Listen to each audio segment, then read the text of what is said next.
Welcome to RICO 12. My name is Justin, and I am a child of an all-powerful and all-loving God and a recovering addict, and am blessed to be the host of this meeting and podcast. RICO 12 is an organization with the mission of learning and sharing the similarities of addictions of all kinds and gaining and sharing tools and hope from others who are walking this same path. We come together from all places, faiths, and backgrounds to gain tools and hope from others walking this path. Speakers from our past meetings have represented so many fellowships, addictions, and afflictions, and we look forward to continuing to add to the diversity of speakers and backgrounds. So if you out there in the audience are like, I have something I need to share, send an email to rico12pod@gmail.com. We'll get you on the list sometime next year. We're booked out into January and February right now, so get on that list. Today's speaker for the 196th meeting is Maureen N, whose topic of choice is creativity and recovery. We're excited to hear from Maureen, who's a first-time RICO 12er, and we'll get to her talk and Q&A afterwards here in just a minute. But first, for a little bit of business. The RICO 12 family of recovery resources continues to grow and have more resources for the addict and the loved ones of those addicted. I invite you to go and listen to and subscribe to the other RICO 12 podcasts. We've got RICO 12 Shares. We've got RICO 12 Noodle It Out with Nikki M, which posts every Tuesday. We've got RICO 12 Big Book Roundtable, which posts every Thursday. And this one, our flagship, that posts every Friday and records live every Friday. So go check those out, and they're fantastic resources for recovery. On that note, RICO 12 is a self-supporting service, and we appreciate your help in keeping us working our 12th step in this manner. Thank you to all who have donated and continue to donate. This week, a special thanks goes out to Daniela and Nicole, who joined the Spearheads with donations. Those really help in our mission to share this message with others. If you would also like to join the ranks and become a Spearhead and support RICO 12 in our mission, please consider going to rico12.com/support and making either a one-time donation or becoming a monthly Spearhead donor. I'll put that link in the show notes of the podcast. It'll also be in the chat of the live meeting here in a few minutes. We look forward each meeting to receiving from the light reflected from our speakers. That light inspires hope, meaning, worth, and growth in us, the listening audience. Now I'm going to introduce today's guest speaker, Maureen N, and here is a little bit about Maureen. Maureen is a recovered alcoholic and grateful member of Alanon. She began her journey in 1990 at the age of 20. She grew up in a New England middle-class town in a family of 5, most of which are in recovery now. She is an artist, teacher, and creative guide. Maureen uses her creativity for healing and transformation as a way to communicate and listen to her higher power's messages. Maureen, the floor is yours. Take it away. Thank you so much, Justin. I'm so happy to be here. Thank you. So I'm Maureen. I'm a recovered alcoholic and grateful member of Alanon and a few other fellowships sprinkled in there as well. I guess I'll just start by qualifying, right? A little bit about my background, which you already touched on in the bio. I'm from New England. I'm from Connecticut, and I was born in 1970, and I was the 4th child of, at that time, when my parents are both alcoholics, and they were, by the time I came around, they were full blown in their disease. And so there was a lot of chaos. There was a lot of drama. We were from a middle-class family, so we had all of our needs were met as far as shelter and food and things like that. But I just can remember feeling very unsure about what was happening around me and not feeling that sense of safety and calm. I am still to this day a very sensitive person, and I pick up on people's energies, and I'm just, I've always had that sixth sense. So I was tuning into, what was going on. And like I said, it was very chaotic. There was abuse going on between, my father was abusive, and he was getting just so volatile. And so my parents separated, and my mother got sober. And back then, you were sent to like a psych ward. It was 1975, and that's where she went. And it just wasn't the times where people were like talking a lot about what was happening in general. And um, now that I've done so much healing and worked the steps, and I've sought outside help and all kinds of things, I understand now that it was just a different time. And nobody really came and talked to me about what was happening. And so the separation happened, and uh, we went into a new house that was not as nice. Let's just put it that way. And our resources were not the same. And it was just a very confusing time for me. And my mother was pregnant with her second husband's baby at the time. And and so there was just an enormous amount of change, and I didn't know how to navigate that. And so I just kind of found myself going outside, just going outside, or sort of like hiding, like just pulling away from, and separating myself from what was going on. And I mean, I can remember like just being like under tables or in closets.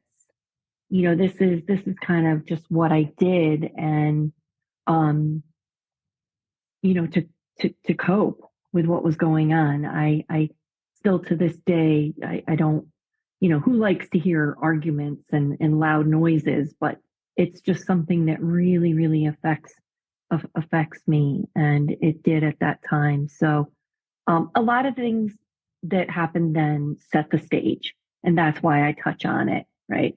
And um, it set the stage for my codependency and my alcoholism and my, me um, feeling insecure and unsure and wanting something um, outside myself to fix that and make me feel okay.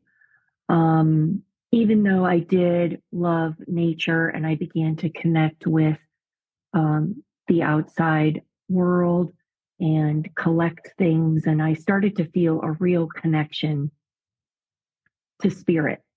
And I can remember being underneath the pine trees, in my backyard in the first house before the separation, and being back there and and hearing the wind go through the pine trees and looking up. And this is one of my very first memories of, God consciousness, of thinking, oh, the trees are talking to me. The trees are whispering to me, and they're telling me that everything's going to be okay. And still to this day, that pine smell gives me a sense of security and comfort. So a lot of I was being guided even back then, right? Higher power was there for me. And so I just kind of muddled along, and I became, food and sugar was a big thing for me during those, younger years. I loved sugar and anything that um, would help me to feel like outside my body. Like I didn't want to be in my body.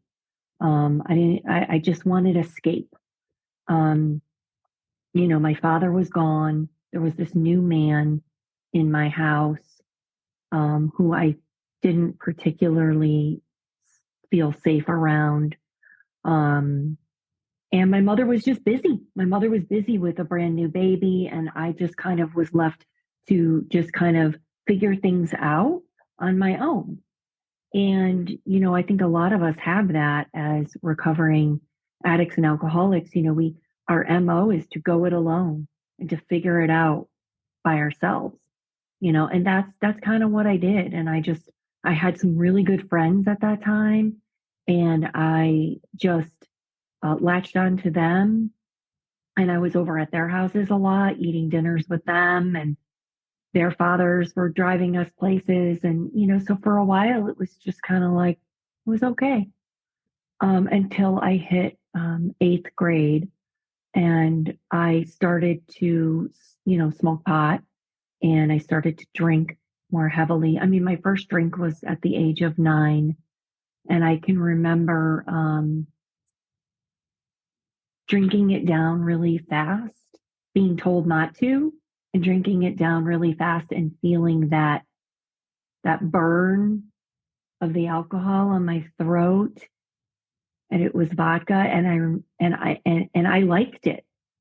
Like I liked that feeling at age 9. So I was an addict right out of the gate. And I was always sort of, just like I said, didn't want to be like in my body. I could disassociate really easily. And that's what I'm going to get back into, because that's the active imagination that I was connecting with actually like was a survival mechanism at first. But now, as more was revealed and I went through the recovery process and did the work, um, I creativity is now a sustaining force. But it was always there. And so I love this opportunity, Justin, to be able to talk about my creativity in this way, because my recovery and creativity is so woven together for me.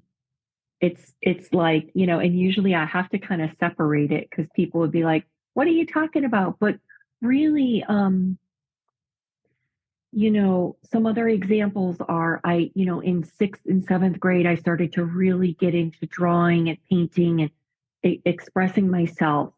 And it was very cathartic for me. But what happened when I started to smoke and drink, like a lot of us, I started to just abandon myself and, and, and forego those tools, right? Those things that brought me joy and connection. I just, they weren't important anymore. Nothing was important but getting high. That was what and my friends, seeing my friends, always having that one friend in my life, usually another, a girlfriend, a woman who was basically, and now I can see that because I've gone through, and really looked at my codependency. I can see that I would have that one person in my life that was basically my higher power. I would make that person my higher power. And she was always with me and we were always together. And she was, we were sidekicks and always had that person.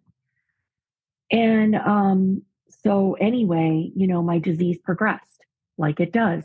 Our disease is progressive. And I kept on using, and I sort of just, I got through high school. I got through it.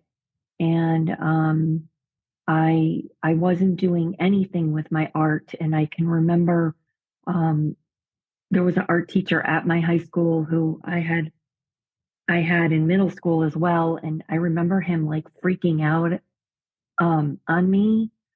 I think I was a junior, and he was like, "What are you doing? Like, you have talent. You're just wasting it. You're just squandering it." And I can remember just being like, "Whatever. He's such a buzzkill. Like, he doesn't understand my life." And just um, and I didn't have a lot of like support to and guidance.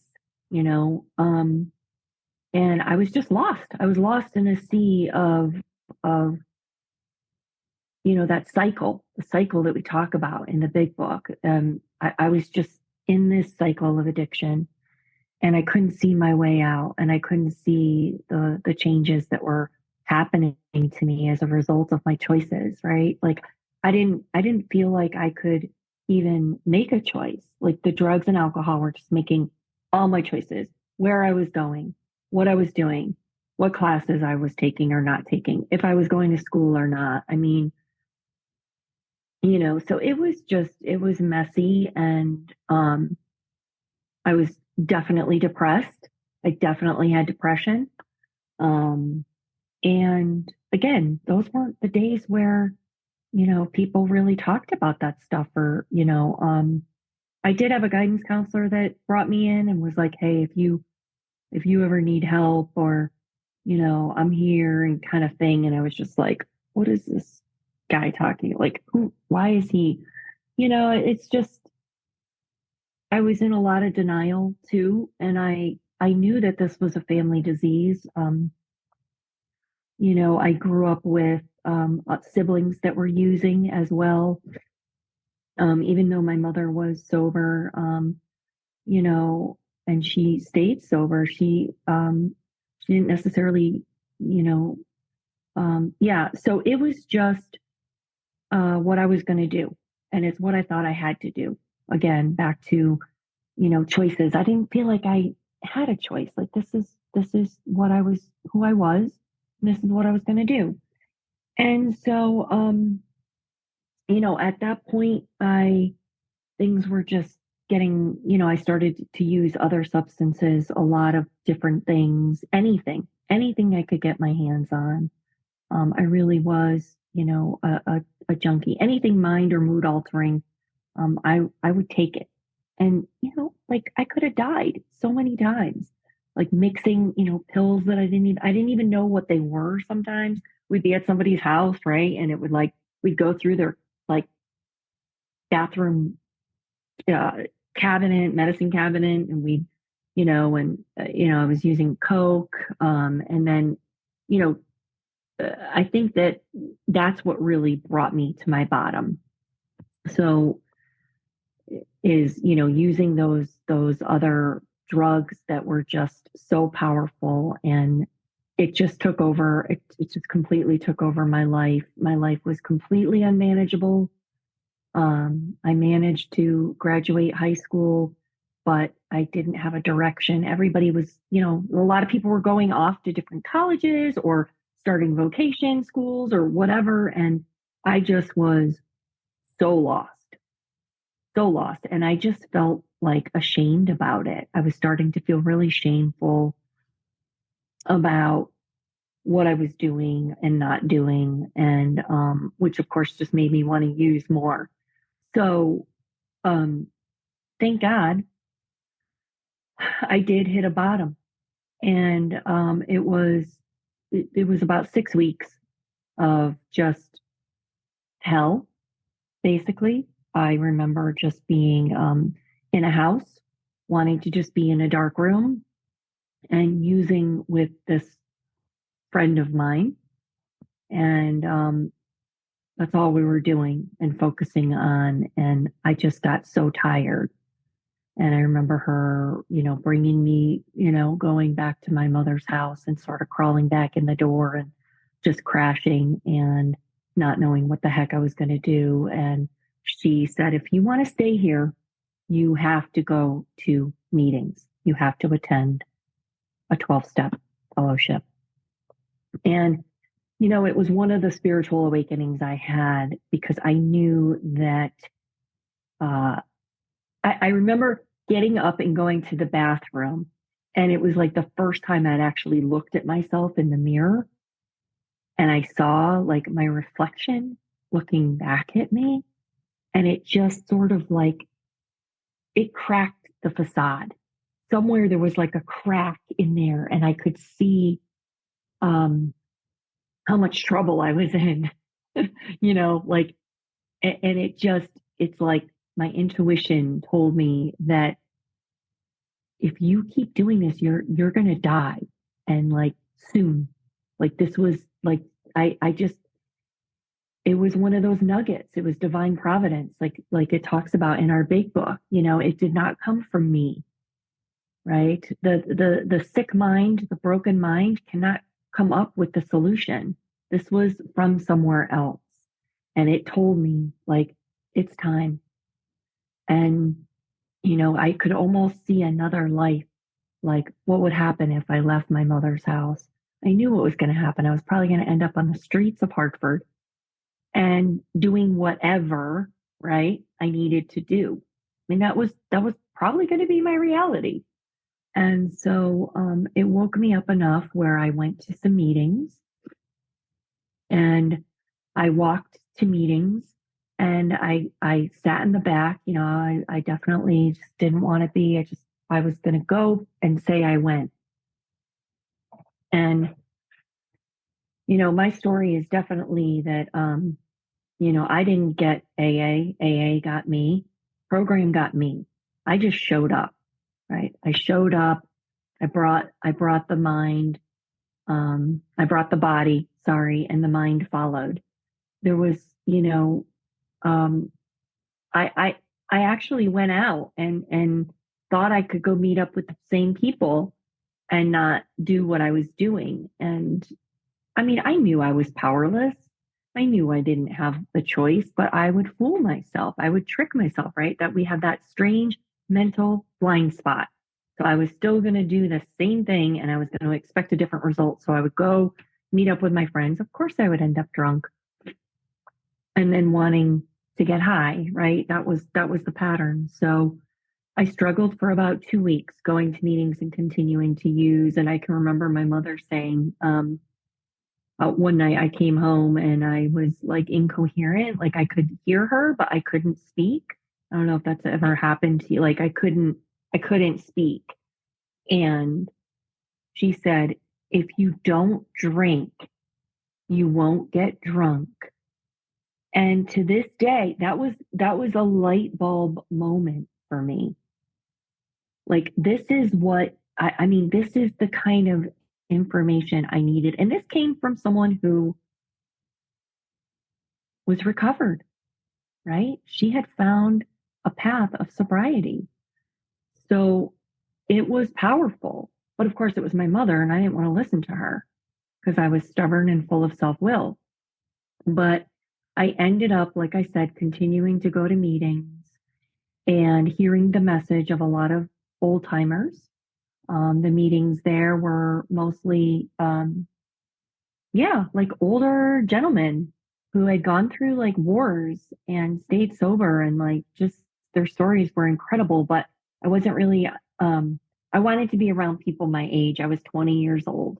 So I ended up going into NA and finding a lot of people that were my age and still wanted to kind of like party without the substances, which worked for a while. I had fun. I went to dances and joined bowling leagues and, did a lot of fun stuff. And, but, it's a journey. And my journey took me back into the rooms of AA where I found more of, what I needed, more stability, more, um, I don't really know, and I don't need to know. It's just higher power puts me where I need to be to, I always get what I need when I turn my life and will over in the morning. And that's what I do. And so where does creativity come into this? Early in sobriety, once I started to, um, once I had a foundation, once I had a foundation, meaning I was going to regular meetings. I was attending a meeting every week that I was calling my home group, and I would share honestly there, and I would let people get to know me. That was really hard for me. I had a lot of walls, like most of us do, but the women in the fellowship helped me tremendously. Like I wouldn't be here without all the women that would come up to me after the meetings and say, welcome, it's going to get better. It's going to get better. It's going to get easier. It's not going to be as painful because when we put down the drugs and alcohol, um, we need another tool. Like that was my solution. And so the steps began to be my tools of recovery. And the way I see the steps now are that it's the skeleton of the program. And I need to always be connected to the steps. And I know we don't have a lot of time, so I'm going to talk about 10, 11, and 12, because those are the steps that I live in every day. And it also directly relates to the, the transformation the transformational um, shifts that come through that 11 step. So the way that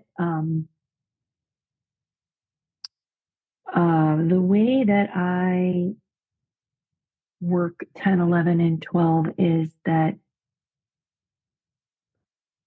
I continue to take personal inventory. So what does that mean and what does it look like? It means that every day, it tells us in the big book, and I don't know page numbers. I'm not that person, but I know what the big book tells me. And I have to continue to read it and open it all the time because I have a built-in forgetter. But it tells me that I only have a daily reprieve. It doesn't matter what I did yesterday. I mean, I did it yesterday and I had a great day. So that's awesome. But I have to do it again today if I want to reap the benefits. And so it just means that if I feel fear or anxiety rise up, I need to pause and I need to connect with higher power and I need to see what that's about. Where am I holding on? Where am I taking back control? Because I have a lot of the Alanonic behaviors. And that's why I'm in that fellowship too. And that's a lot of the stuff that still can get me because I'm a nurturer. I'm a very giving person. I want to help, but you know what? I can also try to be playing God, and I need to have boundaries. I need to know my place. I'm only a person that can carry a message, and that's it. I don't save anybody. I can't fix anybody.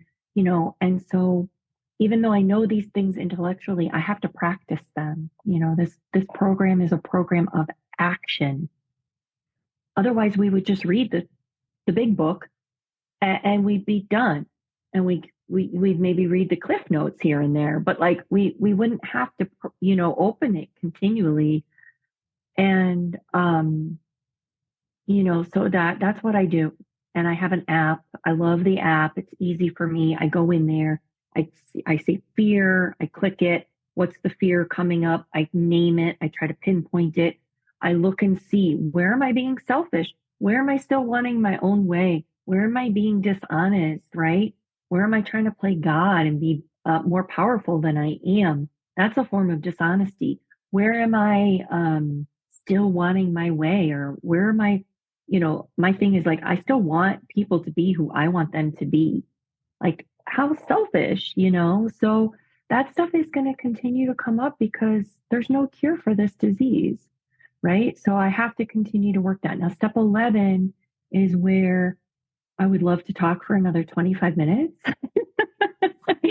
But, that's where I found that I started to, after I became a mother in recovery, I started to feel really off balance and I started to feel a little cuckoo. And I realized I was putting 150% into being a mother. And my perfectionism was running the show, running my life, because I was going to do this perfectly. And I was going to fix everything, right?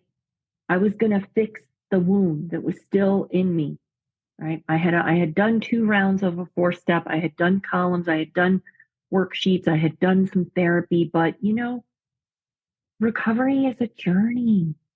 It's a journey. There's layers, right? We have that image and symbol of the layers of the onion. And so becoming a mother like really brought me to a new level um, of inner work, right? It talks about capitalizing on our grief and our pain and our sorrow and in our big book. And I love that. And I used to think, wants to capitalize on that stuff. And oh yeah, I'm gonna, like gladly. I forget the wording, but it's something like, happily welcome, you know, uh, the turmoil or whatever it is. And now I understand that because Carl Jung, who I would really talk about a little bit more, he was really influential in helping Bill in the founding of the program. And he's woven into the stories of the founders. And he was a Swiss psychologist, and he was the one that turned away one of the members and said, I can't help you. You know, like he was one of the greatest psychologists of that time. And he said, I can't help you. And this led to the beginnings of our 12 steps. But he talks about finding the gold in the darkness. And this is what we do in our fourth and fifth step, right? We get to really see what's going on. We get to bring everything out into the light, look at it, and not necessarily look at it in terms of good or bad, right? Like taking the judgment away and just seeing it for what it is. And then we get the tools when we do 6 and 7. And then even 8 and 9, when we clear away even more, we get the tools to make the choices. I'm back to choices. Remember when I was talking about choices, and I never felt like I had them. They were, I would just pick people in my life that would make them for me, and the drugs and out. I was very passive. I was living my life in a passive way. Today, I get to live fully conscious, right? And I get to make choices. And the most important choice that I make is that third step. I make that decision, and I turn my life and my will and my thoughts, my thought life. I get to turn all of that over first thing in the morning. And when I do that, I have a completely different day and a different experience. And I know I'm jumping around because I'm trying to fit everything in, and I'm going to wrap up in a minute. But so back to that 11th step where that is really where we get quiet and we try to listen. So there's so many different ways we can do this, right? We can sit and breathe and be still and meditate. And, I couldn't do that. It wasn't happening for me as a young mother of 2. And there was just so I began to just go into my studio. I created a small room in our basement of our little starter home, our little ranch. It had no windows, but it was a room. It was a room of my own. And I would go in there and I would light a candle and I would just start to draw. And what I began to notice is that, I would try to center myself first. I would try to center myself, and I would try invite my higher power in, and I would draw, and I was sort of almost receiving these messages from what I was creating. And so this has been my path ever since then, and it's grown. And creativity is a way that we can all process life events, trauma. I mean, it's being used across the board right now. And I just encourage anybody that's out there and they already have a foundation in recovery and they've worked the steps and they've cleared away their stuff. And if you're feeling stagnant or you've hit a wall, that's when it's been really helpful for me because, I've been working at this one day at a time for 32 or 3 years. I think, I don't know, a long time. And, we do hit these plateaus, and the creative piece, whether it's writing, whether it's gardening, whether it's painting, I paint, and I use mixed media and I love it. And it's just, again, like I said, I'd love to talk more about like what really happens and the different methods I use, but that doesn't really matter. My message is just that anybody can tap into the creative energy. We're all creative beings. You don't have to be an artist to reap the benefits of, it's like, I think you had Father Bill W. on, and he talks about two-way prayer. So I loved that show, by the way. And this is kind of what I do with art. This is very similar process. I invite God in. I get still, I create, I stand back, and I see. Uh, I try to look at things with an open mind and see if there's a message there.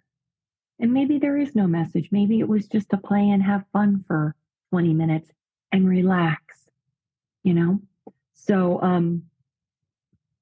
anyway, I sponsor. I love to sponsor. I love to rework the steps. I love to see the lights come on in other women. And I just can't say enough about the 12 steps. It is and has been my way of life. And I hope it will always be my way of life. So thank you so much, Justin, for having me. This has been awesome. Thank you so much. And thank you, Maureen. That was really good. I really appreciate your share. We've got a few questions that have come in from the live audience. I've written down a few. Before we get too far into those, though, Maureen, you mentioned an app that you use to go through your 10th step. Do you know by chance the name of that app, so I can get that posted? Yeah, it's called AA Toolkit. Okay. There's also an OA one. But yeah, it's called the AA Toolkit. It is free. Okay. But if you want to be able to send your inventories to someone, like I send mine to my sponsor, it's 99 cents a month. There's daily reader on there. There's all kinds of resources. It's awesome. Yeah. Cool. So I will get a link to that in the show notes of the podcast. So if anybody out there wants to do that, you can look that up, or you can just go to the App Store or Google Play Store and look up AA Toolkit. All right. Let's get into a few of these questions here. Maureen, one of the questions that I have that I want to jump into right away is, for the newcomer or for somebody who's an old timer in the rooms, what are some quick and easy ways for those people to apply creativity to recovery? What are some quick and easy things that somebody could say, okay, I need to decompress and put something into this really quick? Mm-hmm. What are your thoughts on that? Mm-hmm. Yeah, great question. What I would suggest is you can certainly head to my website. I have free resources for people that want to start out, and lots of information as well. But I would just suggest getting a book, like a sketchbook, and just start to draw, just start to doodle. Right? We hear this word doodling. And really what doodling is and a lot of us have done it. Most of us have doodled, and we would do it like when we're on the phone, remember? Like, I don't know, maybe I'm like aging myself, but I'd have like the phone and there was a pad right there, and we'd start to doodle. So doodling is a way that we get to give the left side of our brain, the analytical side of our brain, a rest. It gives it a break, and it engages that right side of the brain, which is where the creativity and our imagination comes from. And what's really cool is there's so many studies about how therapeutic this can be. Is that it's even better when you are trying to engage your left side of the brain a little bit, like having a conversation, right? I'm using listening skills, assessing what you're telling me. I'm gonna, that kind of thing. And then so just start doodling. I love mandalas. I draw mandalas. I draw them almost every day. And I have a whole practice and information on my website about that too. All right. Thank you so much, Maureen. And I've got the website. I put that in the chat. I'm pretty sure that's the website there. I just looked it up and found it. And it'll also be in the show notes of the meeting, of the podcast, for anybody out there that wants to look at that. Okay. Let's get to our questions from our live audience. First one comes in from Monica. Monica says, I love what you're sharing, Maureen. You mentioned time of going through depression. I'm interested what your view is about depression after you've gone through the 12 steps of recovery and the healing process. Awesome question, Monica. Thank you so much. I now view depression. So there's different types of depression, right? There's clinical depression, and this is where there is a chemical imbalance in the brain. And I'm not a doctor, obviously, but sometimes people need medicine and medication, um, and sometimes it's really a block. It's a block, right? And the steps are really designed beautifully and perfectly to unblock us, right? It talks about that in a beautiful way in our big book. It talks about, that we get unblocked, um, but that we were blocked by the spirit. Again, I'm not a good quoter, but that we get to feel the spirit of the spirit, the light of this, whatever. So basically, what I'm saying is that after working the 12 steps for me and continuing to take my inventory and sponsoring and doing all the things that I need to do, my depression has completely lifted. It's really, there's some yogis that talk about depression, and I've listened to lots of talks about it. And they believe that really it's like we're suppressing something, that there's something inside of us that needs to come out. And I do believe that depression is also the flip side of the coin of anger. And I had a lot of anger in me, and I had to process that stuff. And I sought outside help. And that was incredibly helpful because I wouldn't let myself get angry about certain things. And I needed to do that in order to, you know, um, really take ownership and responsibility for my life and for my emotional sobriety. That was a really big part of that. So those are some of my thoughts on depression. And when I don't make art, when I'm not creating as much as I would like to, I can start to feel that heaviness. So it's really part of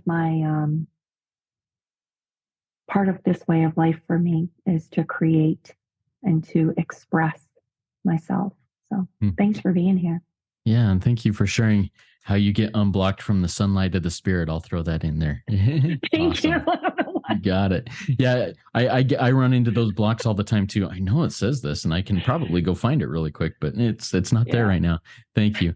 All right, next question comes from an anonymous attendee. This person says, "How do you deal with the overwhelming nature of the work involved in early recovery? I feel it's constant. I'm expected to do a step 10 and send it to somebody and turn my thoughts to someone else. I had a mega busy day today, and when I get triggered, I freeze. It's not always possible for me to do it as much as I would like to." So what are your thoughts on that, Maureen? Oh, yeah, man. Self-care and working the program. It is a lot, it is. But it tells us in our book, I love the slogans, and I didn't even mention the slogans, but easy does it is like, and first things first, just slow down, do the best you can. If you miss an inventory, it's okay. Like we're only supposed to do the best we can. We can get into that perfectionistic mindset, and all that does is rob us of our joy, right? So just go easy and just know that um, I have only been working the program that way where I'm like, doing the more formal inventories and sending them to my sponsor. I've only been doing that for like almost 3 years now. And at first I was sort of like, oh, wow, that's a lot, and I kind of balked at it like we do. But honestly, now it's second nature. It's second nature. And it will get easier. It will get easier. And just keep it simple and do the best you can. Yeah, I love that experience you shared there, Maureen. I'm kind of in the same boat. Doing these 10th steps is something that in relation to how long I've been in the rooms, is a fairly new concept. But Uh-huh. each time I do it, it's easier. It's easier. It becomes more and more second nature, and it goes by quickly. And even in a busy, Yeah, well, I just have to share my experience on this, especially in a super busy day. When I take that 3 to 5 minutes to breathe and do a 10 step, I'm so much more productive during that day. So that's just my experience with that. that's it. Yeah. All right, let's move to the next question. This one comes in from Nalda. Nalda says, "Hey, Maureen, love your share. Was wondering if you could share how meditation helps you with your art." Mm, yeah. Meditation helps me with my art because it clears the channel. And so I mean, my art is meditative in and of itself, but I do like to center myself. And all that stuff is on the website. And thank you so much for being here, Nalda. Nalda is my sister in recovery. We got sober around the same time, and we've been traveling this road together and learning with each other, growing with each other. And her support has been it's immense. Her friendship and her support is just a huge part of my life and my recovery. So, but yeah, it's it's just about getting quiet, and I do that by getting still. And when I do meditate before I create, I feel like I'm more dialed in. I'm more connected to source and whatever is supposed to come through. See, I believe in creativity as a force, as an energy, and I believe that it moves what needs to be moved. I trust it, just like I trust the process of the 12 steps, right? And whatever's supposed to come out is going to come out. And whatever we're supposed to see, we see. Whatever's supposed to get revealed is revealed. When I show up at my table, with my little candle, and I show up in that space, I believe that whatever is in me that is supposed to come out comes out. It gets moved. And so that's kind of yeah, thanks for that question because that's a really important link to the two. Yeah. Yeah, thank you, Maureen. I really appreciate that.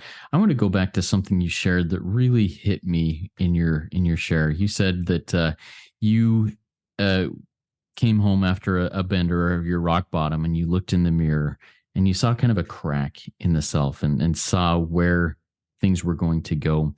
I know for me, looking at myself in the mirror in the past was next to impossible. Today, Hmm. what does that mean when you look at the mirror today and look at yourself? What do you see as opposed to what you saw back then, and what has changed in that process? Hmm. Wow. What an amazing question. I have goosebumps right now. I have full body goosebumps. And the I'm welling up. I'm welling up because it's I see God when I look in the mirror now. I see a woman who is trying to walk the path of recovery the best she can. And I see a person who is dedicated to this life of trying to be there for others while caring for herself and not really knowing the balance of that and having to surrender that to higher power. And so it's really just the life went from full of self will to um, being someone who um, knows that and trusts fully that when I turn my will over, that I'm living the life I'm supposed to be living now. If that makes sense. It's beautiful, beautiful. Thank you so much, Maureen, for sharing that. I really appreciate that. We've got a comment from our live audience. This is from Anya. Anya says, I just want to say thank you so much for your share. I'm recently sober, about 8 months, and a mother of a toddler. So I know what you mean about struggling to get to center yourself when one needs to. Mm. I write two-way prayer and connecting to God. Again, thank you. So, what other words of hope or experience do you have for maybe somebody in that same situation, a new mother trying to figure things out and just early in Mm. sobriety? Mm. Yeah, Anya, wow. Congratulations on, your 8 months and the baby. And I'm so happy that you are here. I look back on that time and I honestly, I'm not going to tell you that I did it perfectly. You know, I stumbled and I fell. I didn't put meetings first. I started to think that this is like I had more important things to do, and I started to put my children, who were then, they were 20 months apart. So, yeah, I was super busy, and a husband that had just started traveling, and you know, I what I would suggest is that you don't do it the way I did it, and make meetings a priority. um of course, and working the steps, but for me it's like I became really isolated.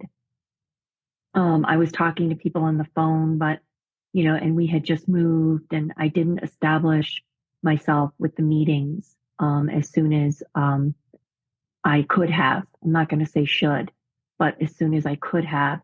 And I'm lucky I didn't drink. I'm lucky I didn't relapse, but I definitely got a little miserable.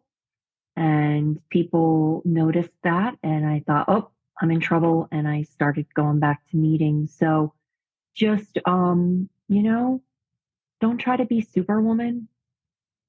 Take care of yourself, because the more you take care of yourself, the better mom, wife, or partner or friend or sponsor or sponsee you can be. And we hear that, like put your mask on first, right? Like you have to breathe the oxygen and before you help anyone. It's a practice. It's a daily practice, just like working this program, being a mom, such an immense change. And there's so many beautiful things about it, but it's hard. It's hard. So best of luck to you. Yeah. Thank you so much, Maureen. I have one or two more questions here. The first one that I have for you, you said towards the end of your share something like this: I don't really know, and I don't really need to know. How do you find peace in that Mm. when I'm assuming Mhm. I'm just going to put myself in there? Before, I needed to know and I had to know and I had to know the reason why. How do you find peace in that statement now?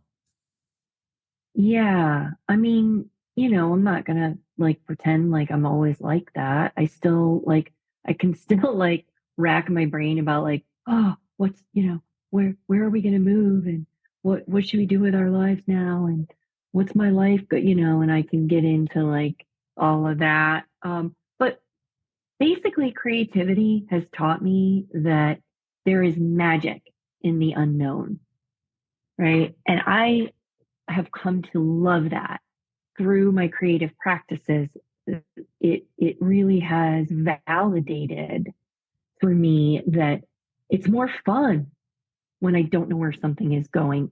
And I haven't even mentioned this word yet, intuition. I can be I love working intuitively. I call myself an intuitive artist. And my business name is the Soulful Creative. So it's all about tapping into the unconscious, allowing the unconscious to come forward. And um, why am I talking about that right now? With it, because for me, it's almost an analogy for life, like how I approach my work and my art and the process and what happens and what comes out of it. It's all like an analogy for life and how life works, right? We've got the seasons and the cycles and so when I make art, it's like an active prayer, and it reminds me of um, that I don't need to know. I don't need to know. All I need to know is the next thing. Like I'll be doing these large paintings, and I'll step back, and I'll almost get like, "Whoa, what am I going to do?" And I'm like, "Nope. The next thing I want to do is use this color," and I'll just know that that's it. I just want to add pink to it right now. And so I just go from there, and it's one step at a time. It's 1 minute at a time, right? So that's real. I try to lean into the unknown now, as opposed to resisting it and trying to figure it out, and waste half my day like up in here. But yeah, that's how I try to deal with fear, right? Because the unknown we can become fearful when we don't know, especially in early recovery. It's hard. Like we want that control. But we don't have it. We never did. And so yeah, that's the answer. Love it. Thank you so much, Maureen. Do you have any final quick words of wisdom before we start closing out?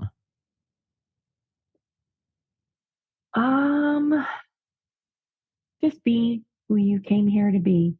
That's what I try to do, and remember. And that helps me with my people pleasing too. Just be who you came here to be. Beautiful. Thank you so much, Maureen. That was a great RICO 12 weekly speaker meeting. If we didn't get to your question out there in the live audience, or if you have other questions, please consider joining our WhatsApp community by sending an email to rico12pod@gmail.com and join in our community, ask questions, answer other questions that'll come up, get involved in the conversation there. Also, if you've not yet rated and reviewed this podcast in Apple Podcasts, and you feel the need, you feel driven to, please go do so now. It really does help get the word out to more people and share this message with others. Next week, we'll be hearing from Babe K, another first-time RICO 12 speaker, but one who I've heard speak in other places, and I really look forward to it. And don't miss any of the other RICO 12 resources that will be released over the next week. Now let's launch off into the rest of our day with a Sanskrit prayer entitled Look to This Day that Maureen will say for us. And I put that in the chat there, Maureen, if you need to reference that. Thank you. Thank you so much, Justin, for having me, and thank you for everybody that showed up here live. That's awesome. Look to this day, for it is life, the very life of life. In its brief course lies all the verities and realities of your existence. The bliss of growth, the glory of action, the splendor of beauty. For yesterday is already a dream, and tomorrow is only a vision. But today, well lived, makes every yesterday a dream of happiness, and every tomorrow a vision of hope. Look well, therefore, to this day. Beautiful. Thank you so much, Maureen. Remember, everybody, there's one who has all power. May you find that power now. Keep coming back. Let's trudge this road of happy destiny together. Work it. You are worth it.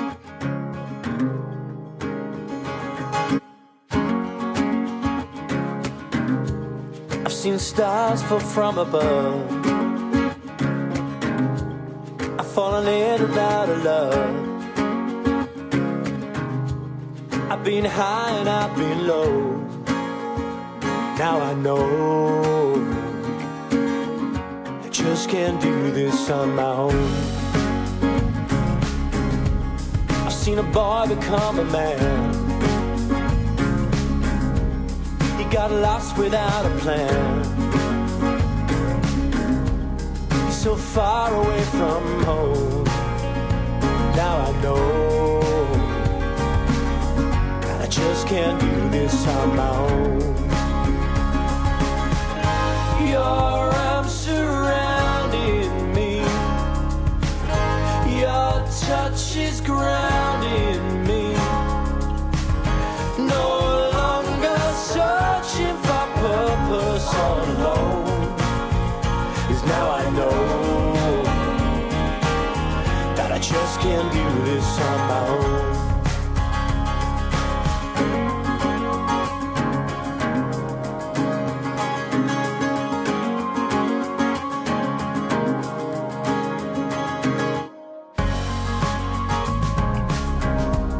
I'm looking for the words to say. You make the world a better place, and I can call that place my home. 'Cause now I know that I just can't do this on my own. Your arms surrounding me, your touch is grounding me. No longer searching for purpose all alone. 'Cause now I know that I just can't do this on my own. So let me see just what you need to set you free, so we can be.